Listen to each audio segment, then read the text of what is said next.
Your biology mentor. Last video में हम discuss कर रहे थे क्लास 10th का बहुत ही important chapter that is life process. हमने क्या क्या डिस्कस किया, टाइप ऑफ न्यूट्रिशन के बारे में, मोड ऑफ न्यूट्रिशन के बारे में पढ़ा, ह्यूमन डाइजेस्टिव सिस्टम के बारे में पढ़ा, ठीक है, human respiratory system, human circulatory system और प्लांट्स के बारे में पढ़ा, ठीक है। आज हम बात करने वाले हैं एक्सक्रीटरी सिस्टम के बारे में कि एक्सक्रीटरी सिस्टम होता क्या है, ठीक है, किस लिए हमें जो हमने खाना खाया यूटिलाइज किया उसके बाद जो वेस्ट मटेरियल हमारा बॉडी में बच जाता है उसको रिमूव आउट भी तो करना होता है ना, तो उसके लिए क्या होता है हमारा एक्सक्रीटरी सिस्टम, ठीक है। तो देखो क्या होता है, the process of removal of harmful metabolic waste from body is called excretion. हमारी बॉडी से जो मेटाबॉलिक वेस्ट जैसे नाइट्रोजनस वेस्ट और ये सब रह जाते हैं उसको वेस्ट को रिमूव आउट करने की जो प्रोसेस होती है उसको क्या बोलते हैं हम, एक्सक्रीटरी सिस्टम, ठीक है। देखो हमारी बॉडी के अंदर ये सिस्टम में पार्ट कौन कौन से होते हैं, देखो क्या क्या आर्टरीज होती हैं ना, सॉरी किडनी होती है, कौन दो किडनी होती है, कौन कौन सी, लेफ्ट किडनी और राइट किडनी, ठीक है। ये कौन सी हमारी राइट किडनी और ये हो गई हमारी लेफ्ट किडनी, ठीक है। अब देखो यहाँ पे क्या है, जैसे हमने हार्ट में पढ़ा क्या थी, पुल्मोनरी आर्टरी और पुल्मोनरी वेन थे, वैसे ही यहाँ पे कौन से होंगे, रेनल आर्टरी और रेनल वेन। तो यहाँ पे क्या करेंगे, रेनल जो आर्टरी है हमारी वो क्या करेंगी, रेनल आर्टरी ब्लड को लेके आएंगी कहाँ से, हमारे बॉडी पार्ट से, कहाँ लेके आएंगी, हमारे किडनी के अंदर। किडनी के अंदर क्या होगा, इसका प्योरिफिकेशन, किडनी के अंदर क्या है, नेफ्रॉन, ठीक है, नेफ्रॉन है, वो क्या करेगा, उसको प्यूरिफाई करेगा, ठीक है। अब उसको प्यूरिफाई, हमारी बॉडी के अंदर कितने होते हैं, 1/2 मिलियन कितने होते हैं, नेफ्रॉन्स प्रेजेंट होते हैं, ठीक है। अब देखो जैसे ही प्यूरिफाई हुआ, प्यूरिफाई होने के बाद कहाँ आएगा, यूरेटर में आएगा, ठीक है। ब्लड कहाँ चला जाएगा, ब्लड तो रेनल वेन ले जाएंगी कहाँ, हमारे बॉडी के अदर पार्ट्स में, और जो वेस्ट है वो कहाँ आ जाएगा, यूरेटर में आ जाएगा। 2 पेयर ऑफ यूरेटर होते हैं, ठीक है।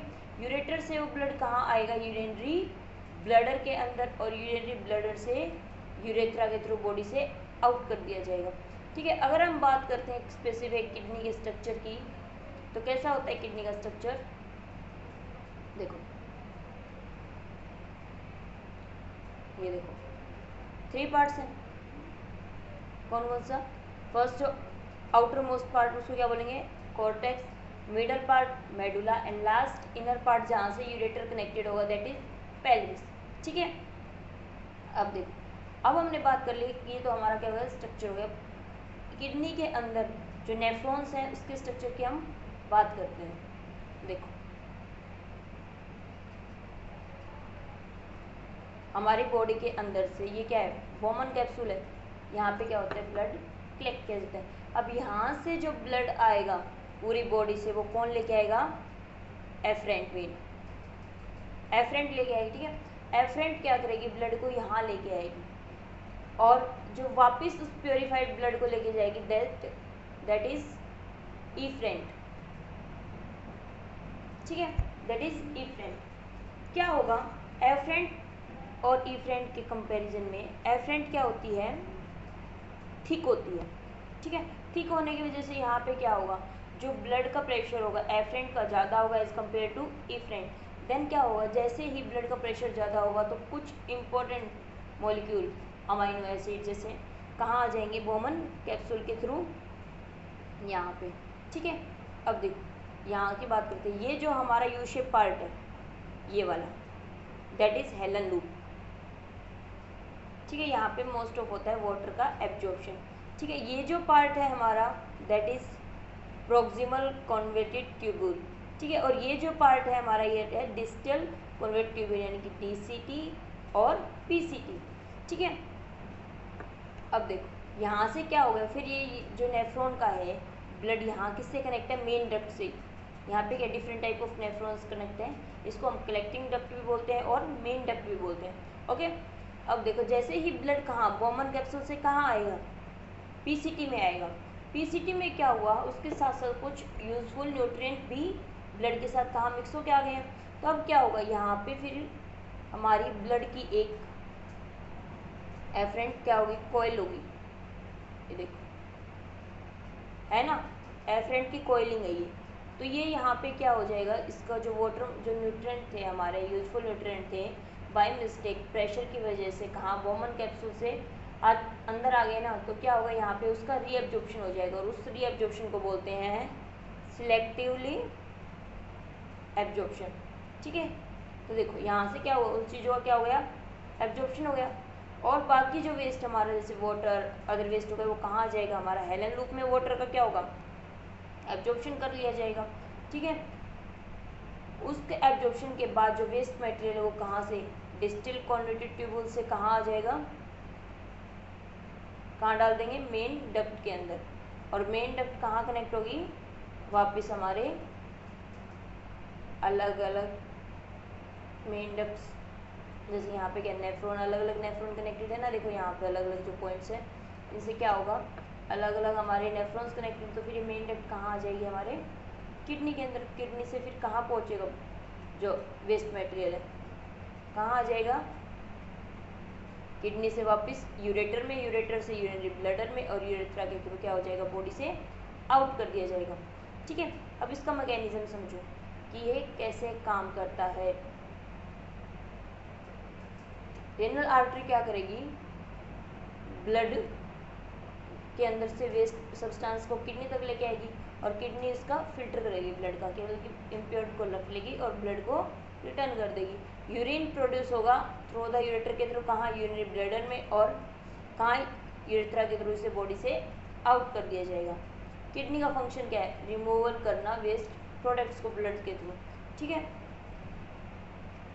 Urea is produce in the liver, urea कहाँ प्रोड्यूस होता है, लीवर के अंदर। नेफ्रॉन क्या है, देखो नेफ्रॉन एक large each kidney large number of filtration unit called nephron. Nephron structure and function unit of kidney. ठीक है, पूरी किडनी में काम कौन करता है, हमारे नेफ्रॉन। अगर बात की जाए यूरिन फॉर्मेशन की, तो कैसे मैकेनिज्म होता है urine formation. Urine formation involve 3 step. पहले ग्लोमेरुलर फिल्ट्रेशन, इसमें क्या होता है, जो filtrate from glomerular Bowman capsule के अंदर नेफ्रॉन्स का क्या हो जाएगा, फिल्ट्रेशन हो जाएगा। This filtration pass through tubules to nephron, distal PCT, और डीसीटी कहाँ हो जाएगा, नेफ्रॉन में पहुंच जाएगा पीसीटी से। पीसीटी क्या था, प्रॉक्सिमल कॉन्वर्टेड ट्यूब्यूल्स के थ्रू पहुंचा दिया जाएगा। उसके बाद क्या होगा, रीअब्जॉर्प्शन होगा। मैंने बताया कि अभी कुछ इंपॉर्टेंट सब्सटेंस है जो ब्लड के साथ प्रेशर की वजह से कहाँ जाते, पीसीटी में चले जाते हैं, उसका रीअब्जॉर्प्शन किया जाता है। तो यूजफुल सब्सटेंस फिल्ट्रेट लाइक क्या, sodium, potassium, glucose, amino acid are reabsorb by capillary, कहाँ, surrounding nephron into the blood, जो उसके बाहर से उसको एक एफरेंट जो होती है वो राउंडेड होगी, वो उसको रीअब्जॉर्प्शन कर लेगी। ठीक है, उसके बाद क्या होगा, यूरिया और एक्स्ट्रा सॉल्ट और सिकेट ट्यूबल्स को ओपन हो जाएगा, कहाँ, कलेक्टिंग डक्ट या मेन डक्ट में, और मेन डक्ट कहाँ कनेक्ट होगी, यूरेटर के अंदर। ठीक है, अब देखो कभी कभी क्या होता है, किसी भी इंसान की जो किडनी होती है वर्क करना बंद कर देती है, यानी कि उसके बॉडी में फिल्ट्रेशन का काम बंद कर देती है। फिल्ट्रेशन का काम बंद कर दिया, इसका मतलब क्या है, वेस्ट मटेरियल को रिमूवल करने का काम बंद कर चुकी है। तो उसके लिए क्या करते हैं, एक प्रोसेस होती है होमोडायलिसिस, मतलब the process of purifying blood bye artificial kidney. ठीक है, it mean failure of patient, जब जिसकी किडनी फेल हो चुकी होती है उसको आर्टिफिशियल किडनी से क्या होता है, होमोडायलिसिस से क्या होता है, उसका बॉडी का वेस्ट आउट कर लिया जाता है। अगर हम बात करते हैं प्लांट की, कि प्लांट में एक्सक्रीशन क्या होता है, देखो प्लांट में कोई, मैंने बताया कोई स्पेसिफिक सिस्टम नहीं होता है। ठीक है, उसके अंदर क्या होगा, ऑक्सीजन रिलीज होती है फोटोसिंथेसिस, वो ऑक्सीजन उसके लिए क्या है, वेस्ट। जैसे हमारे लिए कार्बन डाइऑक्साइड वेस्ट है, उसके लिए ऑक्सीजन वेस्ट है, तो वो क्या ड्यूरिंग फोटोसिंथेसिस उसको आउट कर दिया जाएगा। H2O का वाटर वेपर के फॉर्म में ट्रांसपिरेशन के थ्रू आउट करेगा, वो भी इसके लिए वेस्ट है। वेस्ट मटेरियल स्टोर होता है लीव्स के अंदर, ठीक है, बार्क के अंदर, और फॉल ऑफ द प्लांट। अब क्या होता है, कभी कभी प्लांट्स के लिए कुछ टाइम के बाद पतझड़ के मौसम आता है ना, ऑटम मौसम में, तो क्या गिर जाती है, तो उसके लिए क्या है, वो वेस्ट हो चुकी हैं।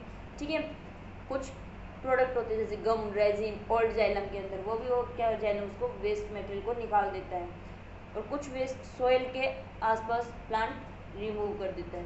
ठीक है, अगर इन शॉर्ट हम बात करें कि इस चैप्टर में हमने क्या क्या पढ़ा, moment of type can be taken as identical life, कौन कौन सी मूवमेंट्स होती हैं। ठीक है, कैसे एक बॉडी हम अपनी लाइफ को मेंटेन कर सकते, कौन कौन सी प्रोसेस होती है, न्यूट्रिशन, रेस्पिरेशन, ट्रांसपोर्टेशन। ठीक है, और ऑटोट्रॉफिक मोड ऑफ न्यूट्रिशन में क्या होता है, simple organic material from the environment and external energy source like photosynthesis, complex high organic material।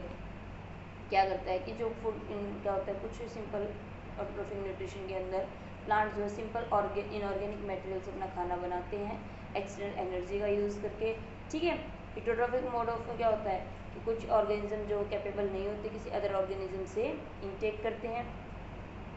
एक चीज़ हमने देखी इसमें बार बार नाम आ रहा था कि एटीपी एटीपी एटीपी आ रहा है ना, एटीपी। देखो एनर्जी टू फॉर्म में होती है, एडीपी और एटीपी। ठीक है, एडीपी मतलब एडिनोसिन डाइफॉस्फेट और एटीपी मतलब एडिनोसिन ट्राइफॉस्फेट। हमारी जो एनर्जी बनती है वो डाइफॉस्फेट के रूप में बनती है। ठीक है, लेकिन इस फॉर्म को हम स्टोर नहीं कर सकते। ठीक है, इसको स्टोर करने के लिए एक फॉस्फेट को और ऐड किया जाता है, तो ये क्या हो जाता है, ट्राइफॉस्फेट। अब इसको हम स्टोर कर सकते हैं। इसको स्टोर जैसे ही हमारी बॉडी को रिक्वायरमेंट हुई एनर्जी की, तो क्या होगा, अब एटीपी के फॉर्म में हम उसको यूज़ नहीं कर सकते, तो क्या होगा, उसको फिर ब्रेक डाउन हो जाएगा किसमें, एडीपी प्लस फॉस्फेट आयन में। ठीक है, हमने ह्यूमन सर्कुलेटरी सिस्टम के बारे में पढ़ा। ठीक है, एक्सक्रीशन के बारे में पढ़ा और प्लांट्स के कुछ वेस्ट मटेरियल के बारे में पढ़ा। आई होप सो आपको ये चैप्टर अच्छे से समझ आ गया होगा।